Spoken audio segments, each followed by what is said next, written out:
বেসনের চিল্লা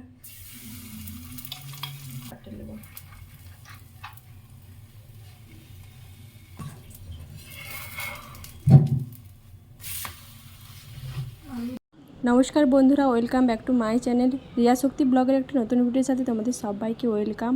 আশা করছি তোমরা সবাই খুব ভালো আছো, সুস্থ আছো। তোমাদের সুস্থতা কামনা করে আজকের ভিডিওটা শুরু করছি।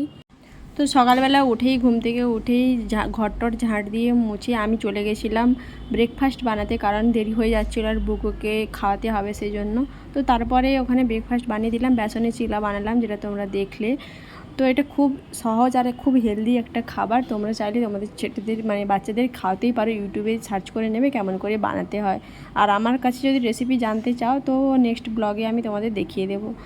তো এখানে আমি বিছানাটা ঠিক করে নিচ্ছি, আর এই যে চাদরগুলো এগুলো গুছাচ্ছি, কারণ মাঝে মাঝে এসি চালাতে হয়। এই কদিন ভীষণ গরম পড়েছে, তো সেই জন্য এগুলো গায়ে দেওয়ার জন্যই আমি বের করেছি। তো ওই একটুখানি এসি চালিয়ে দিই, রুমটা ঠান্ডা করে নিয়ে তারপরে আমি আবার পাখা চালিয়ে দিই। বেশিক্ষণ এসি চালাই না, কারণ বেশিক্ষণ এসি চালালে ঠান্ডা লেগে যায়, এরকম একটা ব্যাপার থাকে। তো সেই জন্য আর এসিটা চালাই না বেশিক্ষণ। তো এই জিনিস এই বেডশিটগুলো রাখি যখন বেশি ঠান্ডা লাগে তখন গায়ে দেওয়ার জন্য। তো ওখানে জিনিসপত্রগুলো গোছানো হয়ে গেছে। তো তারপরে আমি আবার রান্নাঘরে এসেছি।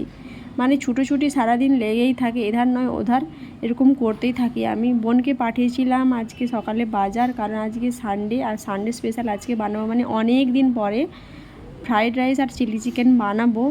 তো সেই জন্য বোনকে পাঠিয়েছিলাম, ও আমাকে জিনিসপত্রগুলো এনে দিল। সত্যি কথা বলতে আমার বোন যদি না থাকতো কী যে করতাম আমি। ও আমাকে ভীষণ হেল্প করে, আমি একা একদম পাগল হয়ে যেতাম।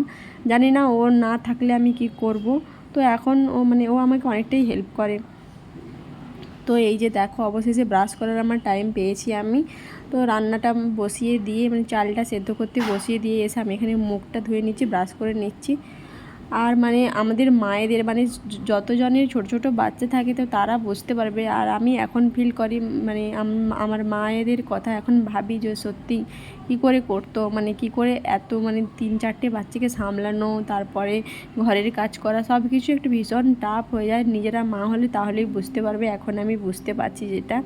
তো ছোটো বাচ্চা থাকলে জানোই তো, ভীষণ বদমাশি করে, দুষ্টুমি করে, এদিক ওদিক লাফাতে থাকে। তো তারপরে এই তাকে টাইমে খাওয়ানো, স্নান করানো, পড়ানো, তার সাথে তোমাকে সবসময় লেগেই থাকতে হবে, এরকম একটা ব্যাপার। নিজেদের যত্ন করার মতো টাইম থাকে না। তো সেই জন্য আমার চোখ মুখের অবস্থা দেখতেই পাচ্ছ। আর এটা আরেকটা কারণ আছে, তোমাদের দাদাভাইয়ের সাথে 2-3 দিন হলো আজ কথাই হচ্ছে না। তো সেই জন্যই আমার এরকম থাকে, চোখ মুখের অবস্থাটা এরকম হয়ে গেছে। কারণ ওর সাথে কথা হলে আমি সত্যি খুব ভালো থাকি, আর যখন না কথা হয় আমি ভীষণ টেনশনে পড়ে যাই, আর আমার চোখ মুখের অবস্থা এরকম হয়ে যায়, আমার কিছুই ভালো লাগে না তখন। তো এটা প্রায় সবারই হয়ে থাকে, আর আমারও তাই সেম ব্যাপার। তো তারপরে আমি আবার রান্নাঘরে চলে এসেছি। ওই যে বললাম না, সকাল থেকে এদিকে ছুটতে থাকে আর ওদিকে ছুটতে থাকে। এই দেখো, এক্ষুনি মুখ ধুচ্ছিলাম, তারপরে আবার এসে রান্নাঘরে রান্না করছি, চিলি চিকেনটা বানাচ্ছি। মাংসগুলো আগে ভেজে তুলে নিয়েছি, ম্যারিনেট করে আগেই রেখে দিয়েছিলাম, তো তারপরে ভেজে তুলে নিলাম। আর এখানে আমি চিলি চিকেনটা বানাচ্ছি। তো এটা বানানো হয়ে গেলে তারপরে আমি ফ্রাইড রাইসটাও বানাবো।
তো রান্নাবান্না আমার এখানে প্রায় টোটালি কমপ্লিট হয়ে গেছে। তো তারপরে আমি না এই কৌটোতে করে কিছুটা চিলি চিকেন আর কিছুটা ফ্রায়েড রাইস ওপরে দিয়ে আসবো, কারণ ওপরে আমরা যাদের বাড়িতে থাকি ওদের বাড়িতে যখন কিছু ভালো মন্দ হয় তো আমাদেরকে দিয়ে আসে। তো সেই জন্য আমিও এটাই করি।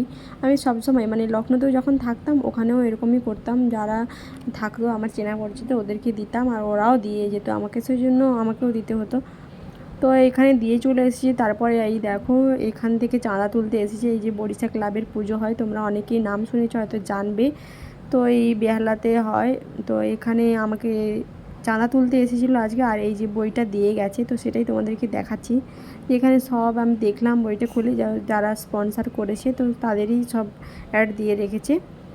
তো অবশেষে স্নান করে এসে এই যে খেতে বসেছি। সেই বেসন চিলা বানিয়েছিলাম, ওটা সেই রান্না করতে করতে ব্রাশ করে এসে একটু খেয়ে নিয়েছিলাম। তো একটু পেটটা ভারী ছিল, তো তারপরে রান্নাবান্না করে স্নান করে এসে এই যে বুগুকেও খাওয়াতে বসেছি, নিজেও খাবো এখানে। তো সেই জন্য প্লেটটা সাজিয়ে নিচ্ছি খুব সুন্দর করে। আমার না সত্যি কথা বলতে সুন্দর করে সাজিয়ে প্লেটে মানে খেতে খুব ভালো লাগে। এমনি তো সবসময়ই খাই, কিছু স্পেশাল কিছু হলে তখন আমি কত সুন্দর করে প্লেটে সাজিয়ে খাবো। দেখো সবাইকে মানে থালা বাসনে দিয়ে দিচ্ছি আর আমি নিজে নিয়েছি প্লেটে করে। তো এখানে যেহেতু বোন তোমাদের সামনে আসতে চাই মানে লজ্জা লাগে, তো সেই জন্য ও বলছে তোরা দুজনেই খা, আমি দূরে চলে যাচ্ছি। তো এই যে বুকুকেও খাইয়ে দিচ্ছি, নিজেও খাচ্ছি। এইরকমই করতে হয়, না হলে সত্যি কথা বলতে ওকে যদি খাইয়ে আমি যদি খেতে বসি তো আমার আজকে আর খাওয়া হবে না, এরকম ও খেতে এতটাই সময় লাগায়। তো সেই জন্য এইরকম আমি শুরু করেছি যে আমিও খাবো ওকেও খাবো, আর ও হাতে তুলে খাবে না। তো তোমরা আমাকে একটা টিপস দাও যে কী করলে বাচ্চারা হাতে তুলে খাবে। তো ওকে যদি হাতে তুলে খেতে বলি তো ও ভীষণ বলে না আমার হাতে ছি লেগে যাবে, এরকম কিছু বলে, নোংরা লেগে যাবে। তো আমি কি করব আমি বুঝেই উঠতে পারি না। তো ভাবছি স্কুলে যখন যাবে যে কি করে খাবে। তো দেখা যায় স্কুলে গেলে মানে যদি ঠিক হয়ে যায় সবার দেখা দেখি, যদি ও নিজে হাতে তুলে খেতে শিখে। ও শুধু ভাত রুটি এইসবই খায়, মানে হাতে তুলে খায় না। এই চাউমিন মানে যেগুলো খাওয়ার নয়, ওর মানে শরীরের পক্ষে ভালো নয় সেইগুলো হাতে তুলে ও টপ টপ করে খেয়ে নেবে। পিৎজা এইসব হাতে তুলে খেয়ে নেবে। তো এই ভাত রুটি এইসব মুড়ি তো খাবেই না। তো এই রকম মানে এই জিনিসগুলো সব ও হাতে তুলে খাবে না, একদম আমাকে খাইয়ে দিতে হবে। তো এই যে ওকেও খাইয়ে দিচ্ছি, নিজেও খেয়ে নিচ্ছি। তো চলো তারপরে দেখা হচ্ছে তোমাদের সাথে। তো এই যে খাওয়া দাওয়া কমপ্লিট হয়ে গেছে সবার। তো দেখতেই পাচ্ছ বগু এখানে ঘুমিয়ে পড়েছি, তোকে ওকে ঘুম পাড়িয়ে দিতে হবে। মানে অনেক কিছু আছে, ডিমান্ড আছে যে আমাকে ঘুম পাড়িয়ে দিতে হবে, খাইয়ে দিতে হবে, সব কিছুই করে দিতে হবে আর তুমি করবে সেগুলো। তো ওকে ঘুম পাড়িয়ে দিয়ে আমি এখানে এডিটিংয়ের কাজগুলো করছি, কারণ ও আমাকে ভীষণ ডিস্টার্ব করে, এডিটিং করতেই দেয় না। তো ভিডিওটা আমি এখানেই শেষ করছি। ভিডিওটা ভালো লাগলে একটা লাইক করে দিও, কমেন্ট করে জানিও, আর চ্যানেলটাকে যারা সাবস্ক্রাইব করেন সাবস্ক্রাইব করে দিও, আর সবার সাথে শেয়ার করে দিও। Tata bye bye.